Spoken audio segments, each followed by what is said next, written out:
Welcome to my Expat Stories. This one's about grief. Not romance, not bars, not scams, just loss.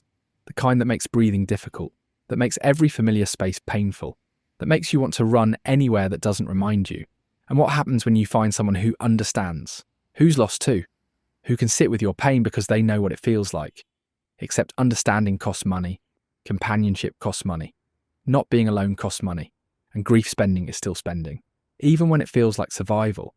If you've ever spent money just to not feel something, hit subscribe. Because Harold's about to show you what happens when life insurance becomes grief management and running from loss costs everything you have left. Here's Harold. I'm Harold, 68. Devon. Was an engineer. Retired now. Widower. That's the word. Widower. Like it defines me. Like everything before doesn't matter. Just that word. Just that state. Just Margaret being gone and me being what's left. She died in March. Lung cancer. Never smoked a day. Just unlucky. Just cells dividing wrong. Just life being unfair. We had plans, retirement plans, travel, garden projects, watching grandchildren grow. Normal plans. The kind everyone makes. The kind cancer doesn't care about. The diagnosis came fast. Stage 4. Already spread. Already too late. 6 months, they said. She got 8. 8 months of watching her disappear. Of hospitals. Of pain management. Of trying to be strong. Of pretending there was hope. Of lying to each other about tomorrow. Of knowing exactly how this ended, but acting like we didn't. When she went, the house became impossible. Every room had her. The kitchen where she'd bake. The garden she'd planned for spring she'd never see. Her chair by the window. Empty. Always empty. Her clothes in the wardrobe. Her books on the nightstand. Her handwriting on the shopping list still stuck to the fridge. Everything stayed. Everything reminded. Everything hurt. The children came for the funeral. All 3, down from London, from Manchester, from their busy lives, their important jobs, their own families. They stayed through the service, through the wake, through the immediate duties. Then they left, back to their lives, back to their routines. Call if you need anything, Dad, we're here for you. But they weren't. Not really. Phone calls once a week. Duty calls. How are you managing? Are you eating? Are you okay? Never long enough to hear the real answer. Never patient enough for the truth. Just checking boxes. Just fulfilling obligations. Just being children from a distance. I was alone. Completely alone. In the house we'd shared. In the silence that used to be filled with her. The mornings were hardest. Waking up to her side empty. Making tea for one. No one to talk to about the news. About the weather. About nothing. The nothings we'd shared for decades. All gone. Just me. Just silence. Just the weight of her absence in every room. In every moment. In every breath. The life insurance came through. £180,000. Her policy. Money for us, for retirement, for security. For the future we'd planned. Except there was no us anymore. Just me. Just money. Just numbers in an account that meant nothing. That bought nothing I wanted. That couldn't bring her back. Couldn't fill the silence. Couldn't make the house feel less empty. I couldn't stay there. Couldn't keep waking up to her ghost. Couldn't keep seeing her everywhere. Couldn't keep living in the museum of our life together. I needed to go. Needed to leave. Needed somewhere without memories. Somewhere I could breathe. Somewhere the grief wasn't in every corner. Every object. Every familiar space. I booked a trip. Philippines, Palawan resort. Healing retreat they called it. Beach. Quiet. Somewhere I'd never been. Somewhere without Margaret's ghost. Somewhere I could just exist without the constant reminder. Without the suffocating familiarity. Without the unbearable weight of home. The flight was long. Uncomfortable. I sat by the window, staring at clouds. At nothing. Thinking about Margaret. About how she'd wanted to travel. About how we'd talked about Asia. About seeing beaches. About adventures. About doing things while we still could. We'd waited. Saved. Planned. Cancer came faster. Now I was going alone. To the places we'd talked about. Without her. The irony sat heavy. Bitter. Wrong. Palawan was beautiful. Resort was nice. White sand, clear water. palm trees swaying in the breeze, the kind of place that photographs perfectly. That sells dreams, that promises escape. I checked into my room. Ocean view. Expensive. I could afford it. Had life insurance, money. Had nothing to spend it on except this. Except running. Except trying to outrun grief that followed me across the world. The first few days were empty. I'd sit on the beach, stare at water, feel nothing, feel everything. Miss Margaret. Hate that she wasn't here, hate that I was, hate that living felt wrong, hate that breathing continued, hate that the world kept going when mine had stopped. I didn't talk to anyone, didn't join activities, didn't engage, just existed. In the heat, in the beauty, in the profound loneliness that distance didn't fix, that paradise didn't cure, that money couldn't solve. Then I met Joy, not at the beach, in the resort restaurant. She worked there, housekeeping supervisor, checking tables, making sure guests were happy, making sure service was smooth. She noticed me, alone every meal, same table, same routine, same visible grief. She approached during breakfast. "Excuse me, sir, you're here alone? Extended stay? 2 weeks. Maybe longer. Haven't decided. I'm sorry if this is forward, but you seem sad. Grieving, maybe. I know that look, I've worn it. Her husband had died. Tricycle accident. Hit by a truck. Instant. No goodbye, no warning. Just gone. Left her with a daughter, with bills, with grief, with the sudden weight of being alone. Being widowed, being the one who survived. She understood. Actually understood. Not the polite understanding people offer. Not the empty sympathy. But real understanding. The kind that comes from living it. From knowing exactly how the silence feels. How the mornings hurt. How breathing becomes effort. How everything reminds. How nothing helps. We talked. Not small talk, not weather. Not resort activities. But grief. Loss. Emptiness. The impossibility of moving forward. The guilt of still being here. The anger at being left. The confusion of what comes next. She understood all of it. Every piece. Every sharp edge. Every unbearable weight. Because she carried the same ones, she visited during her breaks, brought me local food, chicken arroz caldo, rice porridge with chicken, ginger, garlic, comfort food, the kind mothers make, the kind that soothes, that warms, that feels like care, like someone noticing, like someone understanding. Margaret used to make soup when I was down, different soup, different kitchen, different hands, but same feeling, same comfort. Same brief relief from the constant ache. I asked her about her life. Her daughter, 5, living with Joy's mother while Joy worked, sending money home, supporting family, building future, surviving, managing, doing what widows do, what survivors do, what people left behind do. Keep going. Keep earning. Keep living. Even when living hurts. Even when memories overwhelm. Even when the person who should be here isn't. We understood each other, in ways my children didn't, in ways friends back in Devon couldn't. We'd both lost, both survived, both carried the weight, both knew the emptiness, both lived in the after, in the wrong timeline, the one where we're alone, where they're gone, where life continues despite everything feeling finished. I extended my stay. 2 weeks became 4, 4 became 6. I wasn't ready to leave. Wasn't ready to go back to Devon, to the empty house, to Margaret's ghost, to the silence. Here with Joy, the grief was still there, still heavy, still constant, but less unbearable, less suffocating, less impossible. Because someone understood. Because I wasn't explaining, wasn't justifying, wasn't performing being okay, just being broken, with someone else who was broken, who knew broken, who survived broken daily. She sat with me in the evenings, after her shift, on the beach, watching sunset. Not talking always, just present. Just there, just two people carrying loss, sharing space, sharing silence, sharing the weight. It helped. Actually helped. Not fixed, not healed, not solved. But made survivable, made breathable, made possible. I made a suggestion, probably inappropriate. Probably crossing lines, probably desperate.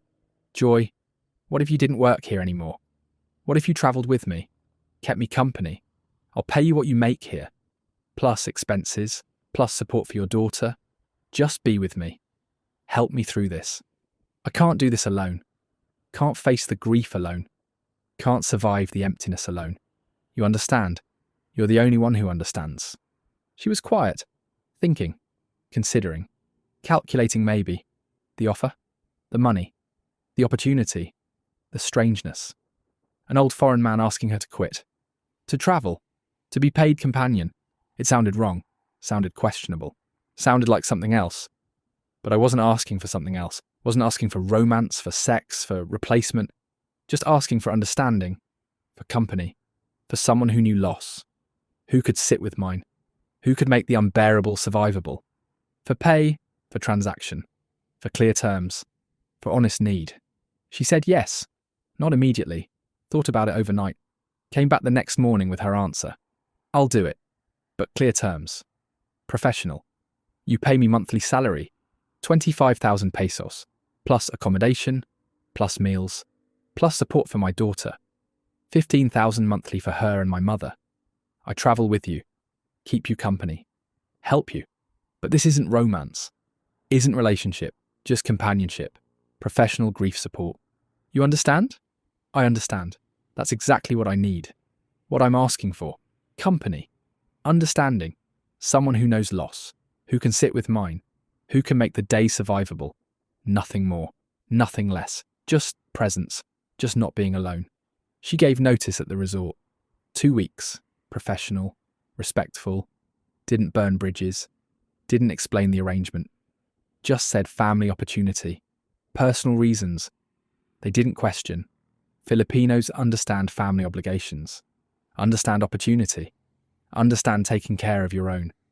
She packed her things, said goodbye to colleagues, met me at the hotel lobby with one bag. Ready, professional, clear-eyed.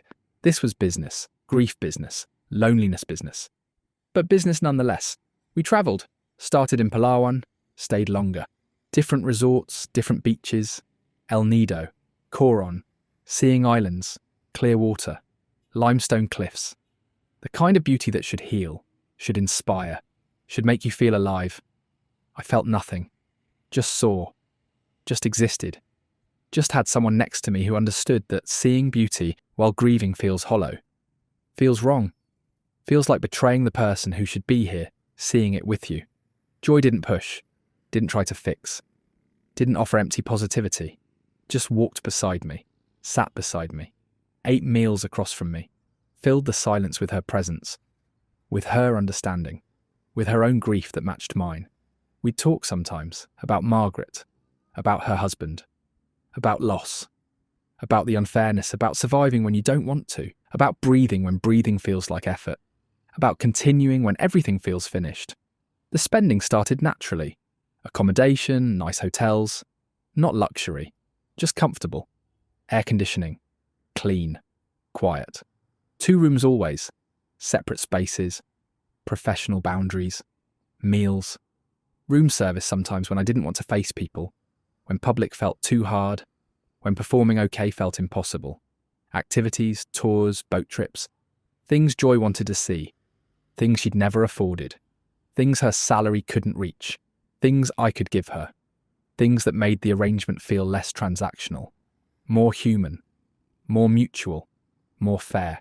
Her daughter's school fees, her mother's medicine, her family's rent, all became my responsibility, part of the arrangement, part of keeping Joy available, part of ensuring she could travel without worry, without guilt, without leaving her family unsupported.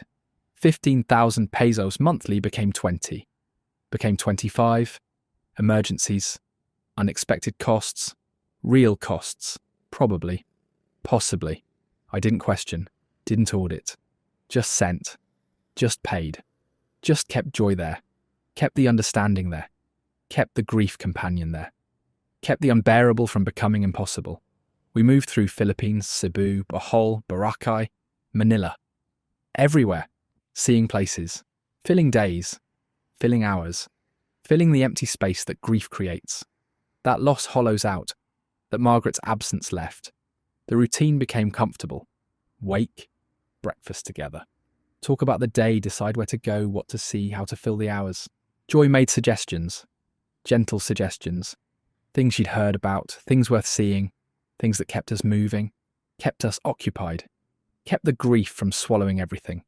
Evenings were meals, local restaurants, Filipino food mostly. Joy would order, explain dishes, translate, make the foreign familiar, make the overwhelming manageable, make the alone feel less. We'd return to the hotel, separate rooms. Good night, see you tomorrow. Professional, clear, but also kind, also understanding, also two people surviving loss together. Even if one was paying, even if the other was being paid, the understanding felt real, the companionship felt genuine, the grief support felt necessary. My children called, regular calls, weekly obligation. How are you, Dad? When are you coming home? What are you doing in Philippines still?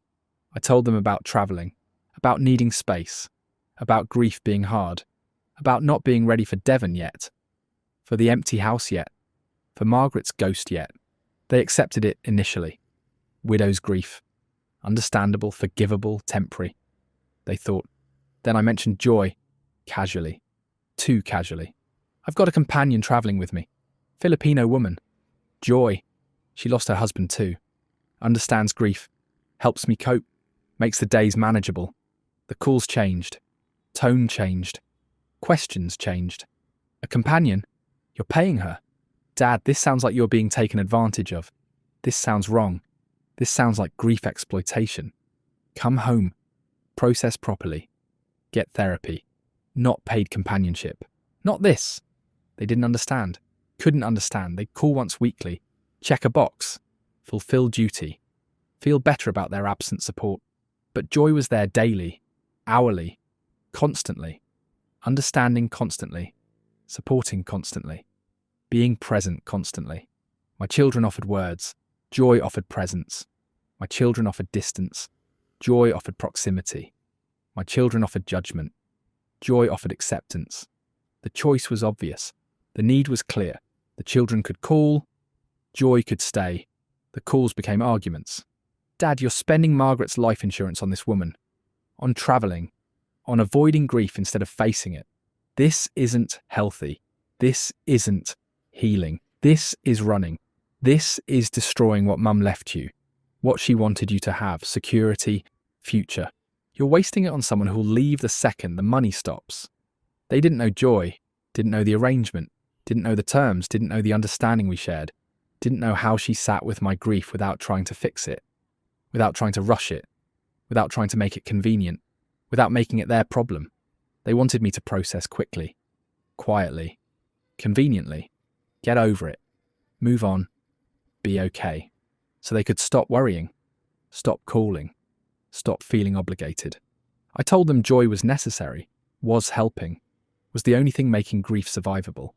They told me I was being manipulated, being scammed, being foolish. Old man grief spending, vulnerability, exploitation. Classic story, tragic ending. Come home before it's too late. I didn't go home. Couldn't go home. Home meant Margaret's empty chair, her unworn clothes, her unread books, her unfinished garden plans, her absence everywhere. Here in Philippines with Joy, Margaret's absence was still there, still painful, still constant, but less suffocating, less impossible, less alone. Because Joy knew, understood, carried her own absence, her own loss, her own continuing despite wanting to stop. The money depleted, faster than expected, slower than feared. £10,000 monthly, sometimes 12, sometimes 15. Hotels, meals, Joy's salary, her family support, travel costs, flights, boat trips, activities, everything. £180,000, divided by 12,000 monthly, 15 months, 16 at current rate, that's all. That's the timeline. That's the end date. Inevitable. Approaching. I didn't tell Joy, didn't mention the diminishing account, didn't share the calculations. Just kept going, kept travelling, kept paying, kept the companionship, kept the understanding, kept the grief support, kept the buffer between me and unbearable. Even knowing it was ending, even knowing the money would run out, even knowing Joy would have to leave, work would resume, life would continue, but differently, without me, without this, without daily understanding, without professional grief companion, without the only thing making loss survivable. Month 14.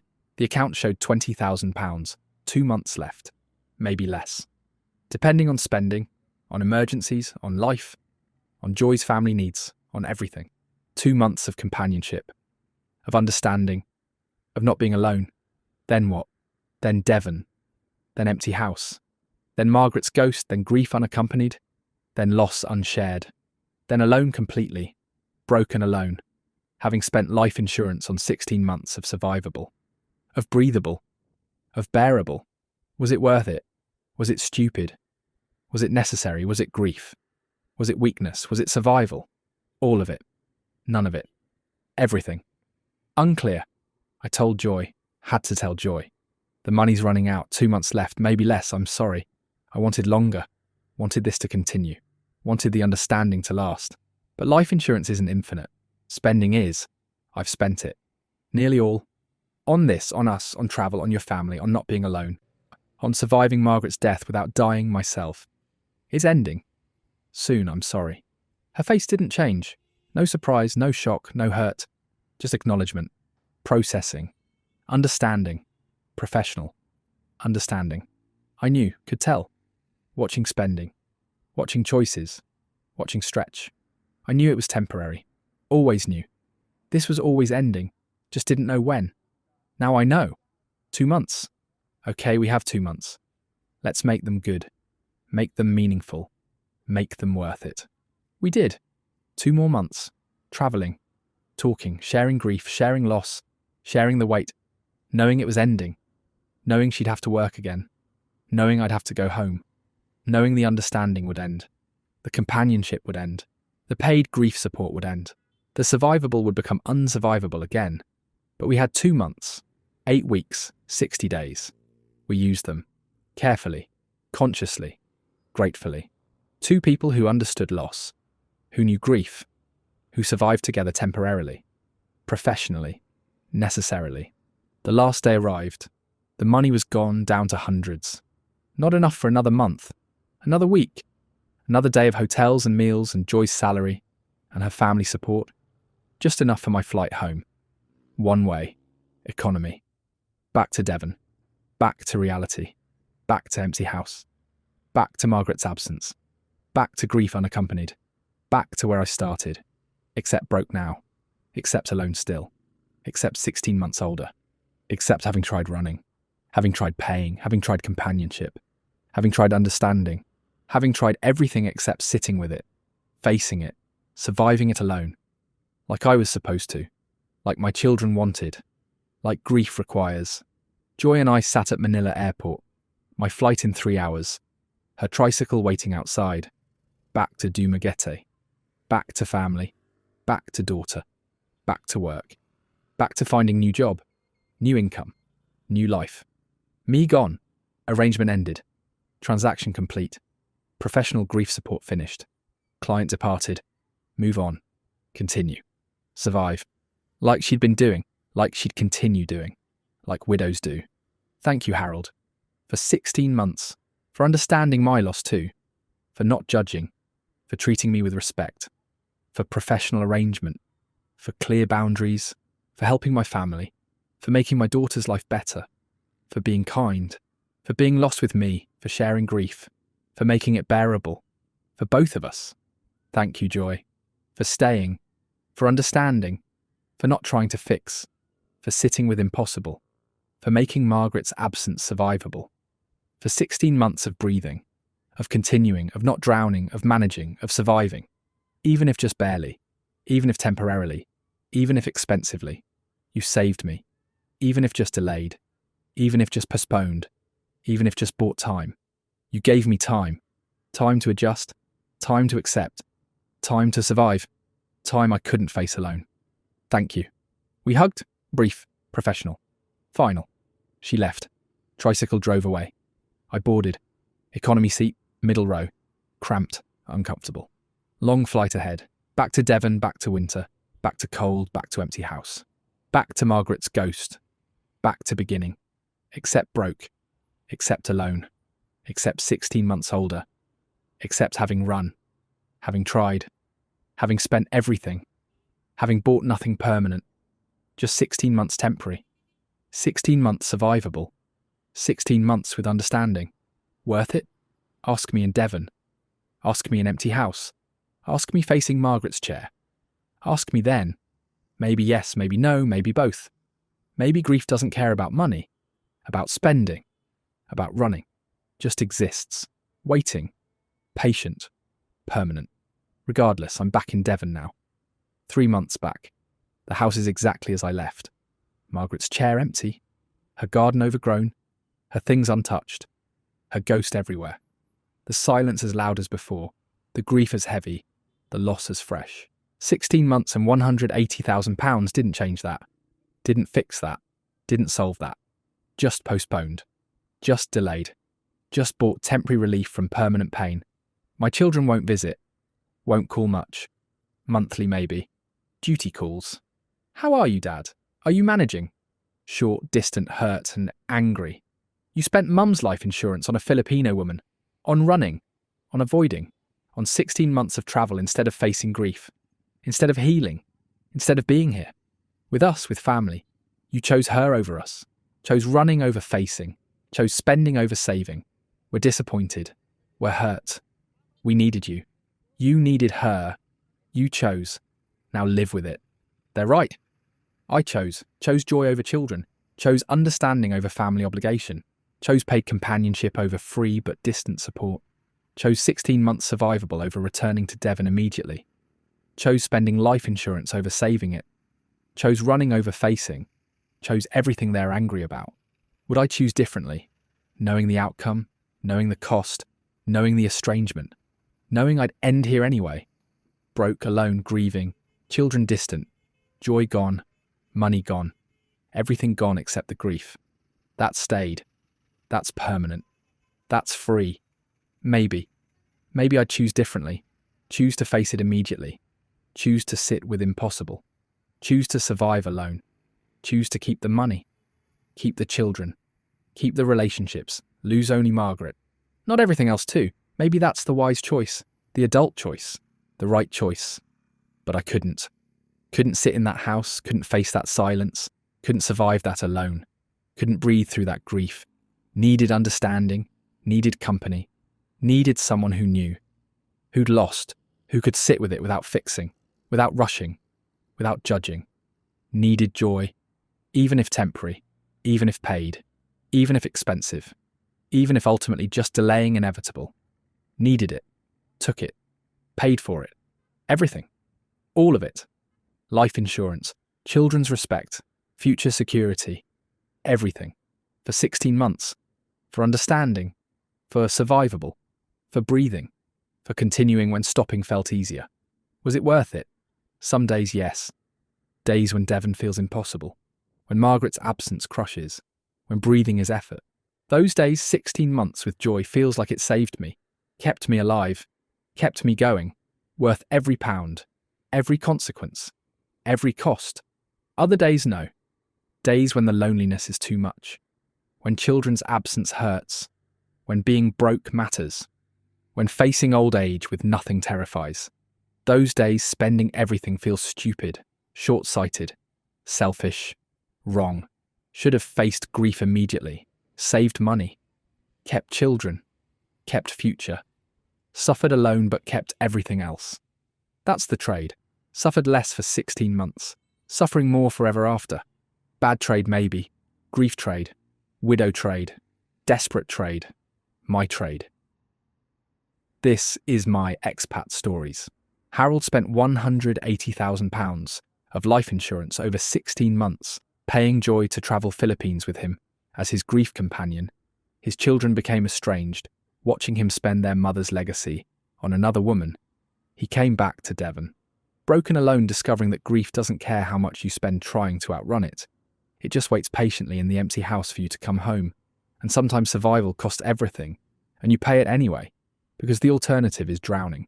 And 16 months of breathing feels worth a lifetime of consequences, even when it probably isn't.